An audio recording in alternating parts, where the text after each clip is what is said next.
With Brecon Farms, we welcome you to the box seat. A big congratulations as well to Ken and Karen Brecon for being recognised for their outstanding contribution to harness racing at the awards on Saturday night. Be sure to check out their draft as well for the NZB Standardbred yearling sales coming up. They have 35 in total, so congratulations to them, and we also thank them for being the sponsor of our show, The Box Seat, and here's what you can expect over the next 60 minutes.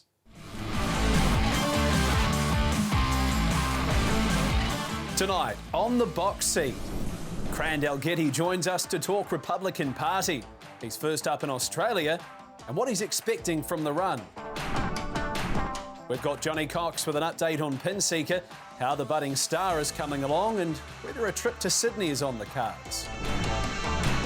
Hayden Cullen recaps a Group 2 statement win and talks through a training double from Friday Night Lights. Plus, a new segment debuts, The Box Seat Hot Seat. Fast, fun and live. Then it's On The Record with Michael Guerin going in depth. We'll hit quick hitch, short questions, straight answers. And we'll round it out with this week's market preview. What are the odds telling us? Plenty to pack in over the next hour here on The Box Seat. We'll say good day to the team. Greg is back. Brittany is with us as well. Say good day to them very shortly before we welcome them into the show. Let's take a look back at last week's highlights, where there once again was more than a couple. Girl, you tried to tighten up. It's Debbie Lincoln, a half in front, nothing but you. Look at General Jen flying. General Jen from nowhere. Where did she come from? Ben Hope opens him up. He's 4, now 5 lengths in front of the 100 metres. The Big M, here's 40 victories. He takes them most of the way. And Muscle Mountain by 4.5 lengths. He's lonely in the lead and he's in full flight, so he should be as well. Great drive, Jonny Cox, and a super win from PINSEEKER, getting clear, pricked the ears, did it nicely. PINSEEKER by 5 lengths. Double Jeopardy with the advantage from Bazooka. Song Sung Blue late, but Double Jeopardy's too tough. That's an excellent win. Double Jeopardy a half to Bazooka.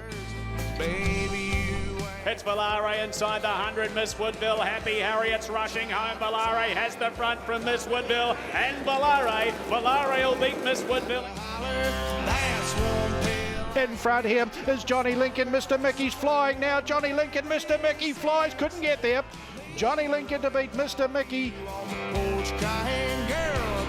Father Barry and Viscount McKendon have it between themselves. Father Barry, Viscount McKendon looking to lift. Father Barry's going to be rewarded for consistency tonight.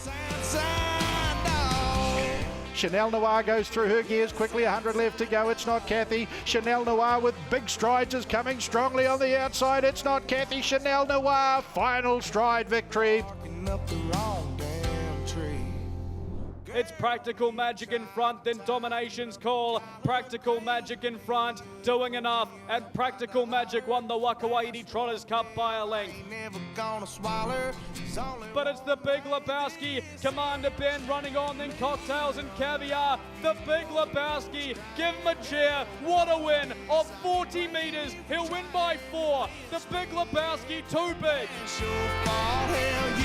My Skyke shoots through the inside, then Waikaka, Festus Hagen and High Hopes. My Skyke from Waikaka. My Skyke's going to get her second career win today, and it was a beaut. Up on the inside, wins by 2. But it's Kingman, Leap to Fame getting close. Leap to Fame's lunging, he lunges and wins. Oh, 3 in a row. 3 of the best. Kingman looked to have him, and Leap to Fame has lifted like the champion he is. Barking up the wrong damn tree.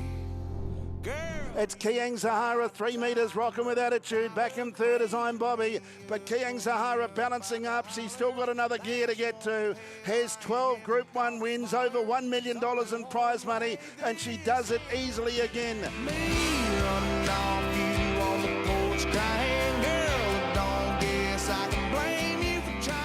But happening there in Australia on Saturday night. More on that very shortly. Brittany Graham back in the studio. Britt, you were lucky enough to host the awards on Saturday night. By reports, a good night was had by all. Did you enjoy yourself? Yeah, it was wonderful. Great to recognise the industry. Matt, as I say, good evening to you and to all tuning in at home. Lots of awards, lots of hard work, I guess coming to the fore, and wonderful to not only have those maybe at the forefront of the industry, but those who work really hard behind the scenes as well get their time in the spotlight. So well done to all that were involved. That was certainly a highlight of the weekend, but another was Muscle Mountain's success on Friday night. His 40th career victory. What an amazing square gator he's been. His 4th win in this very race alone, up and over $1.2 million in prize money, and he just keeps turning up. He's been racing at the top level since a juvenile. It's not something you see a lot. Often those really precocious young horses we're not seeing at the back end of their career, but it's a real testament to Greg and Nina and Ben and what they've been able to do behind the scenes, because to get any horse to perform with such longevity, Matt, is an incredible effort, but a trotter is a whole nother ball game, and a trotter at his level is another step once more. I've seen a fair bit of him, and I reckon he looked as good as he ever has there on Friday night. He's just a wonderful racehorse, and he's hoping we can see 5 or make it 6 more, Greg, and he'll be able to break that record. Good little holiday. Was it? Nice to have you back. Yeah, nice to be back, guys. Hi to everyone at home as well. Took in the action on Friday night from the Broadbeach Tavern, often known as Liars. Told a couple in there, I can promise you that, over the years. But I did love the performance of Pinseeker. He was outstanding. This is the real Pinseeker, the Pinseeker that could be heading on a Miracle Mile path. And he won this by 5 lengths. He beat Hadron Collider, who's a good horse in his own right, 222 and change, and a horse heading towards $300,000 in earnings with the challenges he's had. And this has been a real learning curve, if you like, as a trainer for Jonny Cox as well. Looking forward to hearing what he's got to say about the future with this horse, because we know he's been to Menangle before, and he loves following the speed, and, well, he can lead as well, so he's a pretty good horse. Yeah, we'll pose those questions to him later on in the show. My highlight, well, it almost wasn't a highlight for a few horses on their way to the races there on Saturday night at Cranbourne. Leap to Fame was able to beat Kingman home. First things first, an exceptional run from both horses. Leap to Fame never looked likely of getting there until about 50 short of the post, but bearing in mind that Kingman almost didn't make it to the racetrack, with Luke McCarthy's runners heading to the track on Nathan Jack's horse float, which blew a tyre on the way to the races, and the truck was then engulfed in flames. Somehow they were able to get them all off, very luckily. I think the most anxious part, Brett, I'll just bring you in quickly, was where they said in the article that they were just hoping the hydraulics on the back of the truck would work, and that in itself just made me so anxious listening and reading to that. Oh, it's like the stuff of nightmares, isn't it, for all involved? Something so simple turning into something so incredibly serious as quickly as it was. I've heard some stories of random passers-by that have no horse experience at all, leading horses like I Keep Smiling down the road just to get them away from the danger that they were potentially under, or were definitely under. So it's a very happy story in the end, but it could have turned really bad. And I guess for all of those horses that went through that, for them to turn up and perform at Cranbourne on Saturday night and perform as well as they did is a testament to them. Just quickly on the race, you would have been watching it obviously. What were you kind of thinking during the run? Small field, but I think we always knew it was going to be extremely exciting. I love the intent from Grant Dixon early. I think he knows that he has his horse right where he needs him to be at the moment. He was giving no other driver or any of his opposition an opportunity to take control of that race. He was on the premises as soon as he could be. I noticed Kingman had a lugging pole or a boring pole on there on Saturday night. So Luke McCarthy clearly trying to work through those issues that he's having, because at that level, you can't afford to give away an inch. But Kingman, very good. Leap to Fame, out of this world. Swayze a little dour, but he'll be better come the Hunter Cup, and can't wait to see them all clash again. Do you think they just took their medicine a wee bit with Swayze, knowing that the part spot's probably not there? And I think knowing that there's a Hunter Cup in 2 weeks' time, he needed a run. You could see Cam Hart made him have a run. He hooked out a fairway from home, I think probably under the impression he was up against it. But he held his ground. He's another that probably doesn't handle being off the fence as well as being on it. So he'll be hoping for a better draw come the Hunter Cup. And I think what's really intriguing about the Hunter Cup is those 3 horses, those 3 big gun Aussies, none of them have exceptional gate speed. So barrier draw, maybe more so than ever, is going to be vital. Time for us now to join Jonny Cox, trainer and driver of PINSEEKER. Jonny, welcome into the box seat. I'm sure that would have given you a great deal of satisfaction there on Friday night to see him in the winner's circle. Hey guys, thanks for having me. It was great to, firstly win and, probably secondly put up a performance like that. Coxie, congratulations on that dominant performance. He looks a really happy horse. What are we talking about in terms of his development? How far has he come and all of those trials and tribulations, Australia and obviously what he's experienced at Addington in the past? Hopefully they're behind him and this performance would indicate they are. Yeah, he does seem to be a happy horse at the moment, Greg. He just, I've seen it time and time again. I swear to God he can count laps. If he can do 1.5 laps, he seems to be very happy.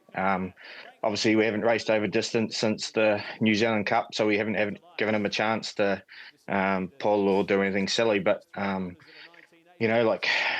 was 2,000 metres and obviously Nelson was a mile and the other night 1980. So it just seems to be working for him at the moment. So we'll just keep, trying to go down that path.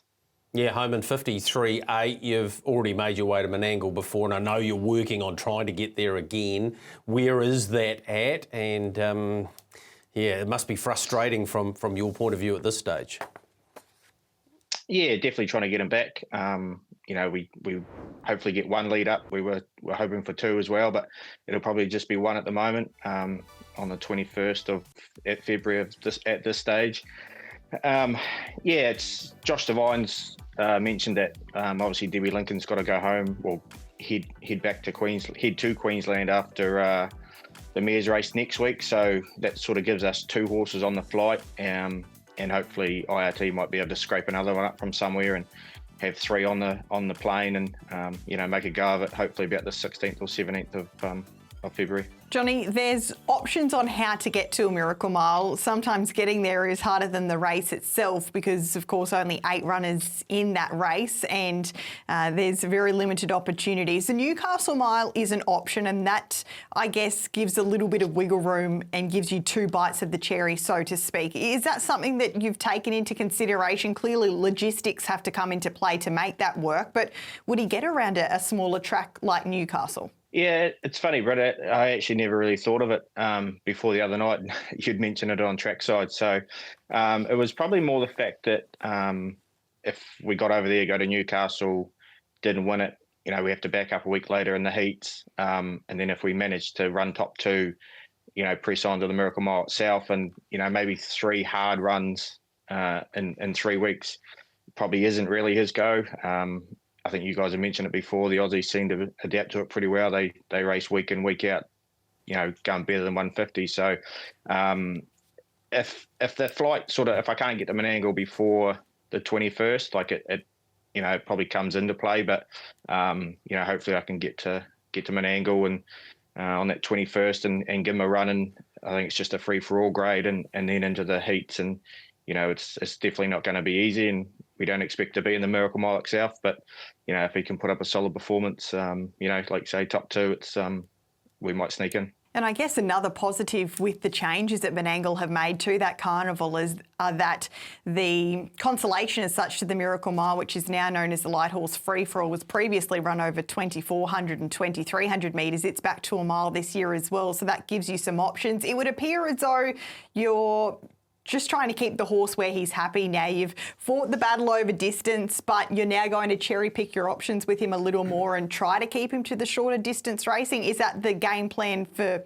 the time being, at least? Yeah, I said to the owners, if we don't make the Miracle Mile, there'll be other options for him.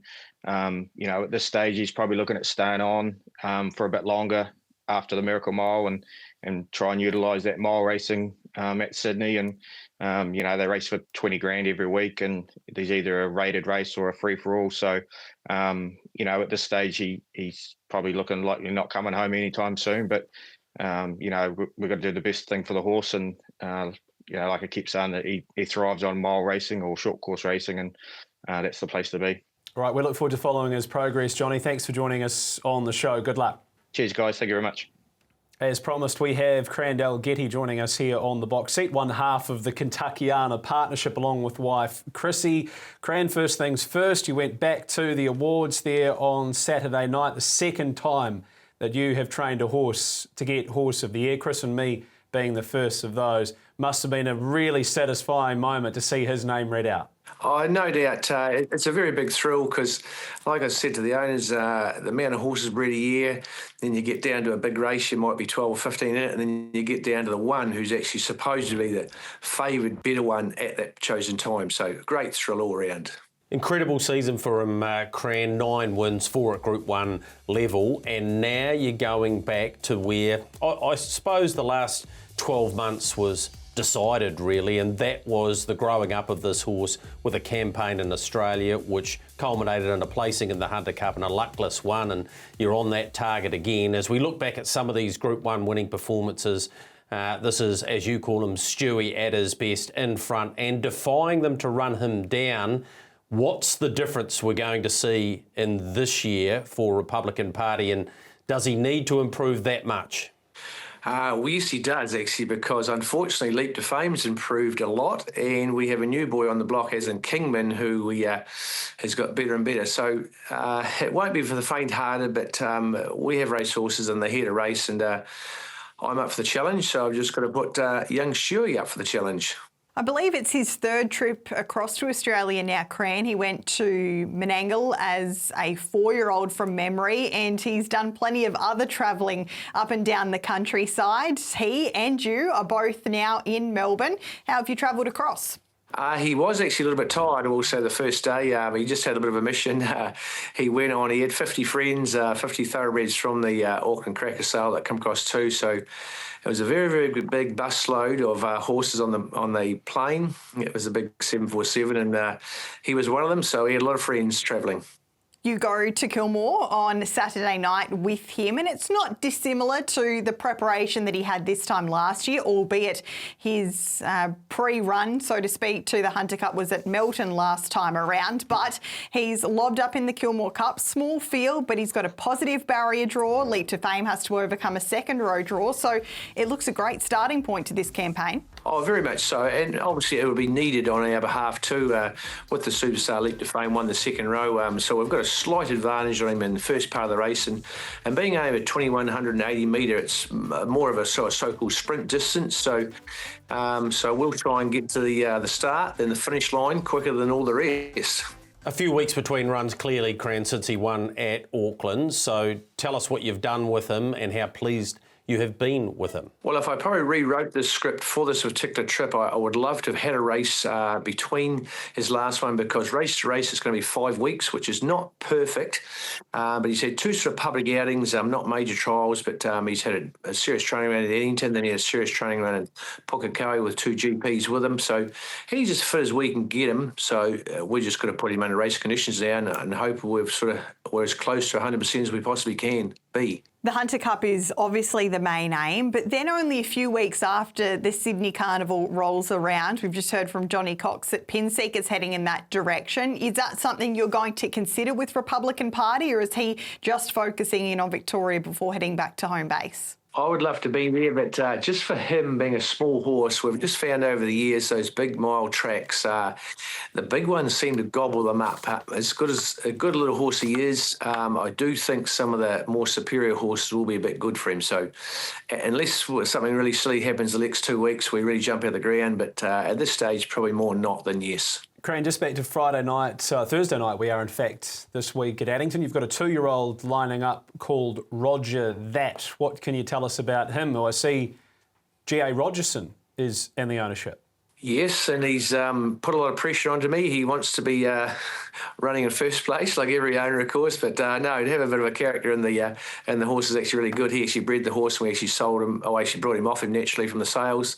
He kept a piece of the action with another group, and him, Trevor Casey's in him too, and some other great clients. So he said just had 2 trials. It's probably not. He probably needed 1 more, but here the club's come up with 4, and if I put him out, the race wouldn't have happened. So I'd like to support the club and run the race and see if we can beat Robert Butt home. You've had a few 2-year-olds running around at the trials. The full brother to Republican Party, Tour Party, we've seen him trialling. Is he starting to shape up as one of your better 2-year-olds, Cran? Yes, he is. At this stage, he's got sort of early runner about him. We may sort of squeeze him a wee bit tighter. I'd love to probably go north with him for the Young Guns series. But no, excited about him. Hopefully he can run a little bit similar to his relations. You're a busy man at the moment, Cran. You've obviously got your open day happening once again soon. Can you give us the details on that? Looked to be quite a success last year. Yeah, so I went in as an experiment doing that along with Chrissy and Cara and all our staff, and it was one where obviously it hadn't been done before. It's very popular in the thoroughbred world here in Australia, and we took a shot at it. It actually worked out very successful, and we really enjoyed it. And so our Laura, our daughter, and our other daughter Madison and Cara and Chrissy have all said we've got to have it again. So even if I didn't want it, it was happening. But how it's going to work, we have our sales here on the Monday and the Wednesday of February, and then on the following Saturday, the 21st, we have our big open day. So it is well named. It is an open day for all enthusiasts. All right, we'll all be there, Cran. Looking forward to it. Good luck on Saturday night with Stewie, aka Republican Party, and thanks for joining us on the show. Thank you. We'll fly the Silver Fern with pride. Hayden Cullen now with us after the victory of General Jen in the Garrard's Premier Mares Championship at Group 2 on Friday night. Not sure about you, Hayden, but I didn't see her until late in the piece, and it's probably a bit more difficult for you from your vantage point watching them head on. I'm sure that the caller there on Friday night didn't give you too many favours in terms of where she was. No, that's dead right, Betty. I couldn't really see where she was. We watched on top of the stables there, and we were sort of hoping for an out, but couldn't really see her until sort of as they turned in and headed to the lane, and everyone luckily enough come off the rails, and we were lucky enough to pop up the inside of them all.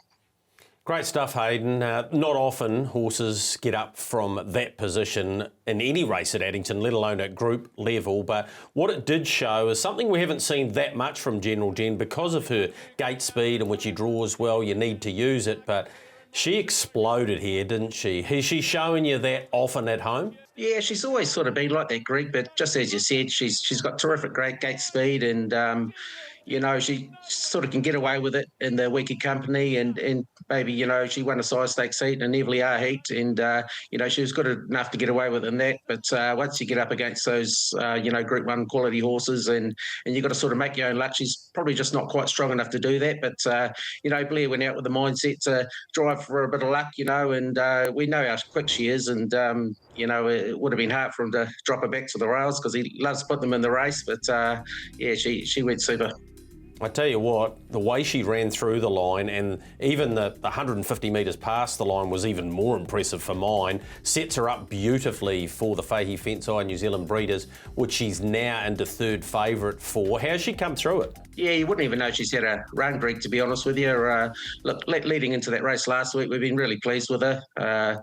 I thought a trial a fortnight ago, well, the week prior to the race, I thought she probably trialled up as good, if not better, than Francent and Esmeralda. We just sent them behind, and I don't know if it's just being in foal. She's just grown another leg, but she's just in a great place at the moment, and just really seems to be thriving. She's won the key lead-up, Hayden, which mares have a wonderful record through that contest into the Breeders' Stakes. But I guess the one difference is the distance, and you've been very open in the past that the shorter the better for General Jen. She's just such a speedy mare, but it sounds as though maybe she's taking a step in the right direction, and the fact that she was driven so conservatively into the eye look to settle on Friday night must be a real positive, stretching out in trip next Friday. Yeah, that's right. She hasn't been overly good in the longer distances, but Blair's probably taken a couple of years to finally listen and take on board that she's just a sit-in sprinter, and they always seem to roll along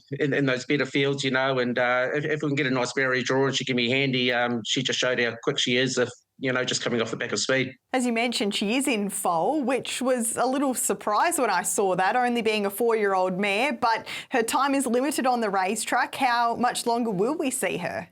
Look, more than likely, next Friday night will be her last go. She's getting up in the ratings now, and it'd be nice to cap it off with a Group 1 because she's been a good filly to us, and now mare, and I think she really is deserving of a Group 1, and hopefully we'll do that next Friday. Would be a wonderful way to go out. You don't only have one high quality mare in the stable though, there's quite a few, and Winelight and Arafura are both well and truly in that market. Winelight got a long way back, but I thought was excellent fresh up there on Friday, and we see Arafura at the trials again tomorrow. Yeah, that's right. Yeah, I thought Winelight, she probably couldn't have gone any better. It's just hard coming wide and back, in Addington in those good fields. But I thought she hit the line as good as any. And Arafura, she just tried a little bit below par, I thought, a couple of weeks ago. So we pulled her blood and it just wasn't quite 100%. So we opted out last Friday and we've treated her since then. And she seems super. So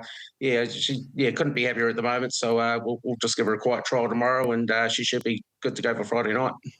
Hayden, you suggested on Friday Night Lights that Volare would be a horse who's going to benefit from a bit of time, so nice to get the win with her. And you also had both Hadron Collider and Vesem in PINSEEKER's race. You've got Vesem lining up in the Amberley Cup this week. Just a horse who's probably a victim, I guess, of being so high in the ratings, but looks to be sort of a race he could be quite competitive in. Yeah, I think so, Matty. Yeah, he's sort of in a good place at the moment. I thought both days at Nelson he's very good, and it was only a real sprint home last Friday, so he only really ran up for 300 metres, so you wouldn't even know he's had a run. So I thought we'll pop him in and just see what the field was like on Friday, and he slots in there pretty good, albeit off the 30 metres. You're pretty happy with him. He should be a good show. Just before we let you go, we walk by faith. He's got his fans. Where's he at? Look, we're probably 2 to 3 weeks away from trialling with him.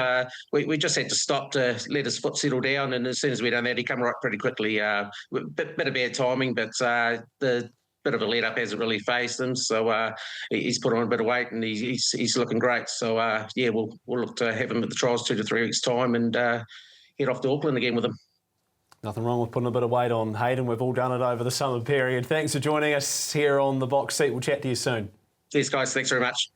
Thanks to Hayden Cullen for joining us. Time for our new segment. It's a bit of a get to know some of our industry participants. We're going to call it The Box Seat Hot Seat. And the first of our hot seat guests for 2026 is Mia Holbrough. Mia, welcome. Thanks for being our first guest on the hot seat. Looking forward to hearing your answers. No worries. Thanks for having me. All right, we'll get straight into it. First question, Mia. Describe yourself on race day in one word. Focused, I'd say. Okay, best part of the race day, before, during or after? During. Day racing or night racing? I'd say night racing's a bit more exciting. Yeah, me too. Trotters or paces? Trotters, even though they are a headache sometimes, I'd say. Yes, well, our friend Brittany Graham knows all about that. If you could be one driver in the world, who would you be? Kieran Manning, maybe, yeah, probably. I like that. Good one. That's good. Arden Rooney, bit of Arden Rooney, New Zealand Cup winner, La Cucaracha back in the day. One thing you're good at away from racing? Probably socialising with my friends, hanging out with my friends when I get time. All right, first thing you do when you get home from a race day? Even though sometimes I don't want to, watch the replays. Good stuff. Go-to food after the races? If I'm with Dad, it's fish and chips. But if I'm by myself, just whatever's closest. I'm normally hungry. Okay, song that you're playing after a big win? I normally play Congratulations by Post Malone. Good stuff. And when you celebrate a win, is it quietly or loudly? Quietly, normally just within the family. All right, that's brilliant. All right, thanks, Mia. Thanks for joining us on the Box Seat Hot Seats and for being a guinea pig. You've set a pretty good standard with your answers, so thank you very much. Cool, thank you for having me. All right, there's young Mia Holbrough. We're going to get to a break here on the Box Seat, and to the break we will be taking in just a bit of a package around Harness Racing New Zealand's newest Trotter of the Year.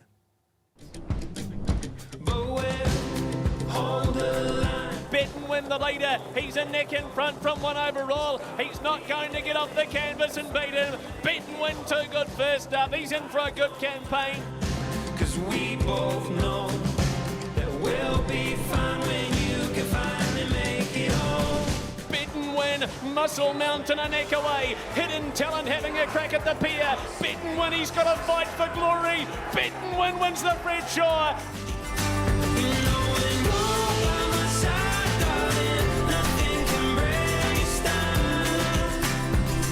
Beaten Win back on the inside is Mr. Love, and then Queen Elida. Beaten Win on the inside is Mr. Love. They drive for the Row Cup. I say Beaten Win. What a training performance. Because when I'm in a room with you, that missing piece is found.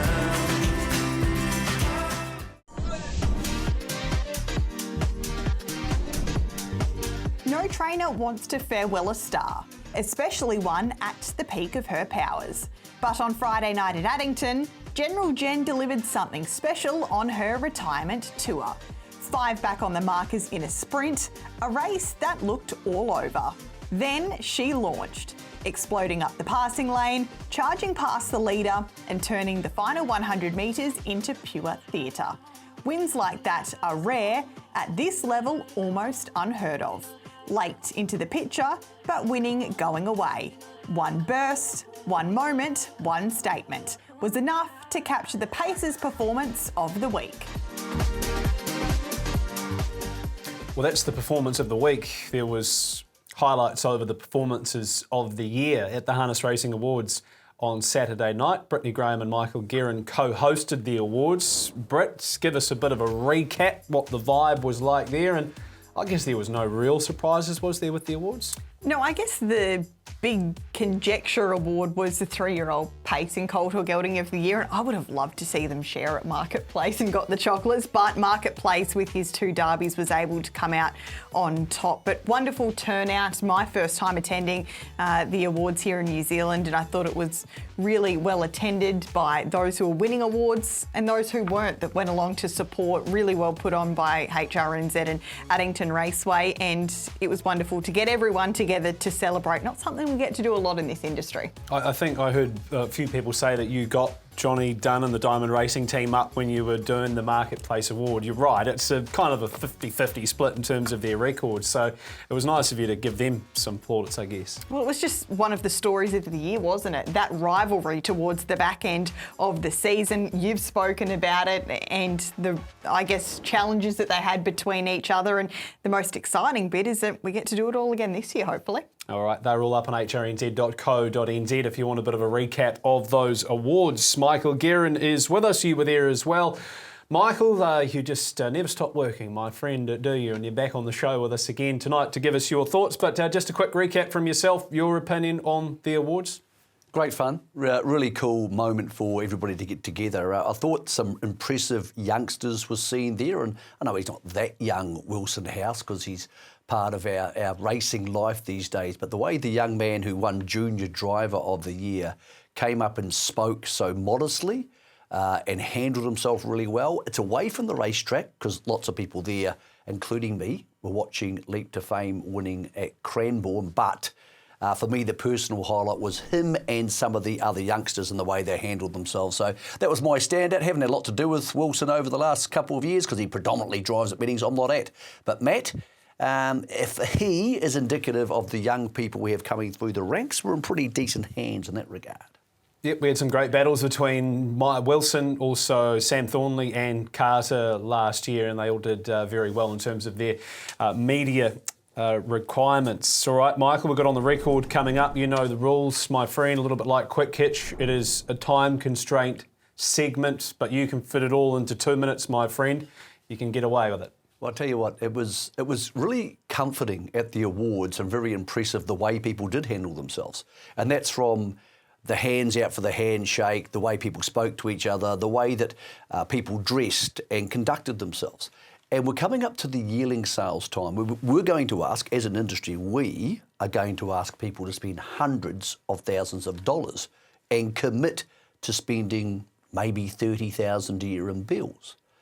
And I think we're close, that we've got the people. I could see this on Saturday night. We've got the people and they've got the skill sets and they've got the intelligence to welcome people to the industry. We just need to take that extra step. We're not going to turn up in ball gowns and tuxedos and suits at the races like we did on Saturday night. But we did show on Saturday night from young Riley Black, who won an award for Cadet of the Year, to Wilson House, to all the seniors who won awards, how well they can speak, how well they can present themselves, and the fact that they're not scared to verbalise things and talk openly and not all that quippy harness racing garbage language we all use sometimes. Don't be scared to turn up to the races the week after the sales where you've asked people for their money and say, I'm going to look after your money because I look after myself. Because the Gallops do. I go there all the time, and we just had the Gallop sales last week in Karaka Millions, and that's who we're competing with. Saturday night showed that we can act like adults who are well-spoken and well-mannered and who deserve people to invest in their industry. And if we can just take that, whether it's a collared shirt or a jacket over top of the driving whites, and just act that way more often, I think we're going to go a long way to keeping the owners we've got or getting new owners into the industry, Matt. That's what I took away from Saturday night. The standard is high. Let's not hide our light under a bushel. Let's be proud of who we are. With 10 seconds to spare, so you can have 2 minutes, 10 seconds next week on the Record. Great thoughts though, Michael, and I agree the thoroughbred industry, they just keep stepping up in terms of how they present themselves. So I guess it's a great thing that we could get in behind and follow through. Right, time for Quick Hitch. You know the rules for Quick Hitch, 20 seconds each. If you talk over, you will be cut off. First things first, Brits. Should Alex Park bring back incentives to race there? I'm not sure how much more incentive connections need than the prize money that are on offer and the opportunities that are available at the moment. Those Metro finals proof of that, $35,000, and unfortunately we couldn't get full fields. I don't know what the answer is, but I think there's plenty of incentive as is. It wasn't that long ago that they paid $400 from memory, which is essentially the float fee for your horse to line up at Alexandra Park. So regardless of whether you performed or not, you got something back, or at least enough to cover your appearance fee. I think they could have another crack at that, and, well, you can't lose, really. I think it's a far bigger problem than just getting people a little bit of money or an incentive to get there. We simply don't have enough horses in the north. That is a big issue around attracting owners. Property's really expensive up here, but we've also got to make Alexandra Park welcoming. It used to be a cool place to go. At the moment, it's not. Back to you, Michael, for the second Quick Hitch. Around the world, we see a sectional rule as such, where if you go too slow, you get fined. Is that something we should adopt here in New Zealand? No, absolutely not. The more rules you put into anything, the worse it becomes, the less people like it. Take the America's Cup, for example. And if a driver is good enough to get in front and go as slow as he wants to win a race, which is his job or her job, they should be allowed to. If the others aren't good enough to beat them, that's their problem. Yeah, I agree, Michael. I think it's a silly rule. It's implemented in Australia. Yonkers in New York have just implemented it into their rule book. I think that you should find the other drivers if you're worried about who's going slow. If they let the leader get away with it out in front, then maybe it's more so on them than anyone else. Yeah, I think the reason this has come to light is the way the Australian horses are beating us up in the free-for-all level. We have what you call a back-off quarter here, which is generally the second quarter of the last mile, or maybe even the first quarter. We simply can't dictate to the driver in front that he has to do that. It's part of the skill set, as Michael said, and I don't want it brought in at all. Third Quick Hitch, we have 2 country cups here in Canterbury this week, both Amberley and Hororata. Is it the right thing to have 2 country cups in 1 week? And we're starting away with you, Greg. Well, actually, Matthew, it's 3 in 8 days if you count Waikawai, and you're generally looking at the same sort of pool of horses. It's a bigger pool because it's spread from probably about rating 55 and above, even though some of those races are 60 and above. I think it's too many, particularly in that short period, needs to be looked at. I think they're a resource that we have so much of. We can race these type of horses whenever we want. Let's be honest, they go to Westport and sometimes race 2 days apart, then go to Reefton and race 2 days apart, and then they rock up to Nelson and Marlborough. So I don't think it bothers these type of horses, and if you don't want to start on them, don't start on them, but the turnover is going to be big regardless. For sure, Michael. You could start both this weekend if you so desire. Ideally, you wouldn't have them so close together, but the modern day standard bred, I don't think it bothers them too much. In saying that, there are a lot of country cups at the moment. You don't want to take away from tradition, but are we better having less for more stakes? We've got one in from one of our viewers. We thank Bernard for sending this one in. Is a 2-point penalty better for 8K and under races? Britt, you first. Well, in Australia, the matrix as such means that depending on the prize money is showing how many points a horse gets. I understand it, but I also think it's a balancing act around. I'm of the opinion that good horses shouldn't be penalised for winning races quickly, and we want the best horses racing for the best prize money. So it's a tricky one, but I understand the concept. Yeah, I think if the stakes are lower, the points have to be lower, because in the gallops they are, for example, you get placed in a black type race or a high stakes race, you tend to get more points. So what you're saying to people is, why would you start in a lower stakes race? This is one of the few ways to make it work. I've got no issue with it, although I don't give it a great deal of thought, to be honest. The more that we put into the conditions of the races, the more confusing it comes, particularly for the punter, which at the end of the day, we want them to be able to bet on these races. Every trainer out there is trying to place their horse to their best advantage. I think it's not too far away from right at the moment, and the fields reflect that. Perfect. Too good, the lot of you. Couldn't pull any of you up. Maybe second and a half with you, Brett, there at one point. I think you cost Michael just a little bit. But I want you to get involved, and then we'll see how good you are. Cost Michael just a little bit. Well, there's something for a change. And he's still got 10 seconds up his sleeve as well for On The Record, which we can give to him next week. Now, we had one in from our viewer, Bernard. Thanks for sending that through, Bernard. Hopefully we've given you something to, a bit of food for thought there around your question. If you at home have got anything for us, email it through. Email at the bottom of your screen there. You can see that, the box seats at entangroup.co.nz. Send it to anything you like. We're happy to read it, and if it fits the purpose of Quick Hitch, we'll be able to fire it up. Let's go to a break though. Performance of the week. This time it's the Trotters, and this one will be of no surprise. Last Friday night at Addington, Muscle Mountain reminded everyone why champions endure. 9 years old, 40 wins on the board, and still dictating terms at the highest level. When the mobile released, he rolled straight to the front, controlled the tempo, owned the race, and powered clear to win by 4 dominant lengths. This wasn't just another Group 3, it was win number 40, and a clear step toward a record that stood for 3 decades. 27 wins at Addington, 4 summer trotting titles, a trotter who keeps answering every question. Still sharp, still relentless, still setting the standard. Muscle Mountain is the Trotter's Performance of the Week.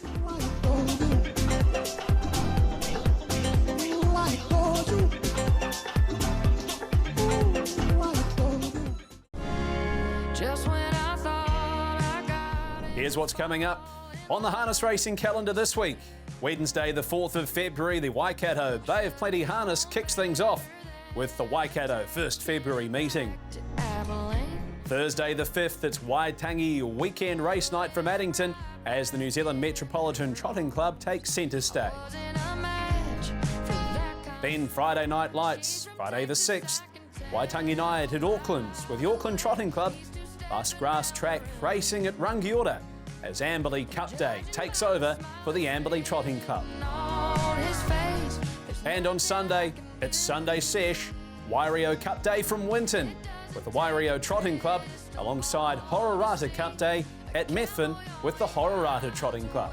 A full week of harness racing, all live, all covered, right here on Trackside 1 and trackside.co.nz.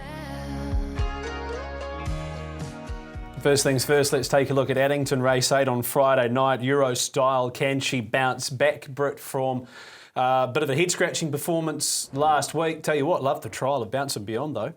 Good race, small field, over distance with some spread handicaps makes things really interesting. I thought Royden Muscle was excellent last week after that little early bobble to get as close as he did. She'll have to trot better, a lot better than she did last week, Euro style. Always hard to trust a horse that's not made 1 mistake but 2 at their last run, Greg. There's no doubting she's exceptionally talented. She's one of the better trotters we have, and the smaller field helps her, but they'll step and run here. Yeah, they certainly will. Royden Muscle will certainly be looking to do that, as will probably Moses, and just with the one horse off the front. Intriguing contest. Bounce and Beyond, trial performance-wise, if he goes like that again, he'll take some beating. Absolutely. Michael, any thoughts on the race? Spoke to Bob Butt about Roydon Muscle today, and he said, look, he thinks he can go 3:17, 3:18, off 10 metres, but effectively potentially rolling to the front. That's going to make it really tricky because Bounce and Beyond did trial really well, but is still fresh up. So 3:17, 3:18 would be right at the end of his range fresh up. And Euro style off 40 metres, that's probably a 3:15 type time. So I think a lot of how this race pans out is going to depend on whether Bob is right in that assessment. And you would suggest the way it went 2 weeks ago probably is about that sort of horse. Michael, back to you for the 2-year-olds. Alex Park, all on debut. What are we making of those in the Gallagher Insurance Young Guns heat for the 2-year-old fillies? I've got no doubts the most forward and the best of them is As One Wishes. Now, just a note for punters here, be careful with this market because it's final field. Spoke to Barry Purdon and Scott Phelan. There was a little minuscule setback with As One Wishes this week, but of course, being a 2-year-old filly, they're not going to risk her. So she may start, and if she does start, she is ready to go. But if she doesn't start, there's the potential, of course, that would have an enormous effect on the market with about 33% reduction in price. So I would sit and wait for that market. Scotty and Barry will tell us. We'll then see what the market reshapes as. If she starts, clear top pick. You can keep the talking pen here, Michael, because you're going so well. Race number 4, we've got a handicap trot and just the one horse off the front here. I really like this race. In fact, it's my best bet of the week race, and we might try and find you a spoil. Magic Dash was really good last start, and these other horses are racing well, but none of them are racing in a dominant space where they're going to come round, bully their way to the top and be too good for Magic Dash. They came home in 57 and change last time, and it sat in the passing lane and went straight past Walking on Sunshine. I think Confessional is way too short at 2:10. I think Magic Dash is going to be leading on the passing lane, or leading then on the passing lane, and I think it's a great bet at 360. I'm surprised it's not favourite, and I think by the time they roll on Friday night it might be, so stick around. We have a very good bet for you. We'll have that for you shortly. Twilight meeting on Friday from Amberley, which will be part of the Friday Night Lights. And there's going to be plenty happening on course. Speaking to club representative Ross Rennie a few days ago, they've got a whole heap going on. They normally give away TVs and all that sort of stuff. So make sure you head down and check that out. Greg, can you give us the winner of the Rangura Equine Services Amberley Cup? Oh, it's a small field, but it's an excellent contest. I like Audacity. Loves this place. Obviously gets in off the front. Smoke on the water. Giving it 40 metres around this circuit, I think might be a bit more of a challenge than maybe what he's faced, although everything he's faced this campaign, Brittany, has been outstanding. So I'd be happy to have something each way on Audacity in this. Yeah, probably not what we see a lot from these grass track country cups races, smaller field, which gives those off handicaps probably a bit more of a leg up. I thought your man was well placed, Matt. Misty Blue back off the front. Bazooka adds an interesting element as well. Really good race. I'm actually looking forward to it. Vessam overall, you would think he's just going to love these conditions though. All right, Michael, you've seen a fair bit of Vessam. He looks to be the class horse of the field. I guess the question is, can he overcome the handicap and get the race shaped to suit him? He has to be top pick for me, Matthew. Only a small field, so the handicap doesn't bother me on the bigger track. And if you said to yourself, how many of these horses will be in the New Zealand Cup in November? Probably the only answer is Vessam. All right, we'll do our best bets before we sign off. And who's going first? You might as well go first, Brett. I'll go with He Ain't Fakin' to bounce back now that we're back behind a mobile. He's still getting the hang of standing start racing, but if we go back to this performance on Cup Day and his performance prior, both mobile races here at Addington Raceway where he was allowed to get into a rhythm. We know he was a pacer in a prior life, and I think the standing starts is still something that he's working through. He has natural gate speed. He looks to be in a very winnable contest. He had that penalty-free win, so he's still not in a deep and scary grade. I would have thought he is the one to beat. Look at those theatrics. We're missing our World Drivers' Championship contenders, but we're going to see one, Greg, actually shortly in James McDonald. Yep, we certainly are. The Ultimate Drivers' Championship not far away. Gee, she was unlucky, Matthew. You obviously saw it too. Candy Cane, clearly the best horse in this race, race 9, which is Thursday night. I'm happy to take the 260. Yep, I'm jumping right on board with you. So if she goes down, we'll go down together. But she was a certainty beat here the other night. Michael, your best, and can you do us any better than the price? I sure can. Magic Dash, I think will start favourite. That's how wrong I think they've got this market now. Being Grimstone and myself been having a bit of back and forwards lately, returning serve. Sometimes he wins, sometimes I win. regardless of what happens in this race, it will go very close to starting favourite, and Confessional won't start 2.1. So you're getting 3.6 for your normal bet, but 4.5 in a 5-horse field for a last start winner who's going to be in front and then potentially taking the passing lane. I wouldn't care if it had 3 legs, Matthew. I would take 4.5 about that for just about any horse. The fact it's for a horse who I believe will start favourite makes this one of the largest percentage boosts we've ever put up. I think it'll start about 2.6 and you're getting 4.5. I love it. All right, candy cane for Greg and I. 260 Brits with He Ain't Fakin'. 260, and don't forget about that boost there, Magic Dash 360. You'd be a bit of that, Greg, bit of Magic Dash. Oh, I think so, especially the form shown thus far, because the third first up was really good as well. Proto Star, the applications for that, it's the third running of the $500,000 richest 2-year-old race in Australasia.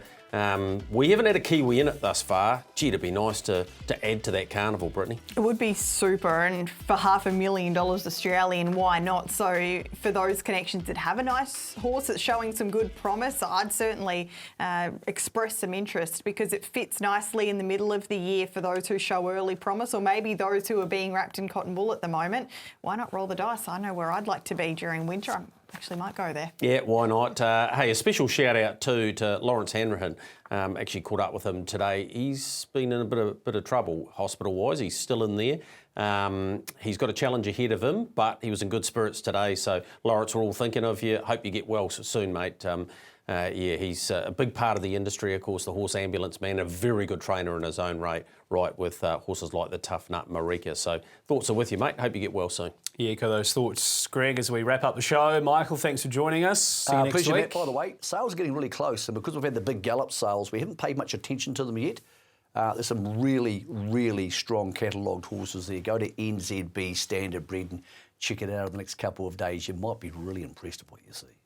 Yep, our show sponsor, Brecon Farms, with 35 lots. Be sure to check them out. Thanks, Greg. Beautiful, Thanks, Britt. 7 days' time. Make sure. See you then. Same place, same time. See you all then as well here on The Box Seat with Brecon Farms.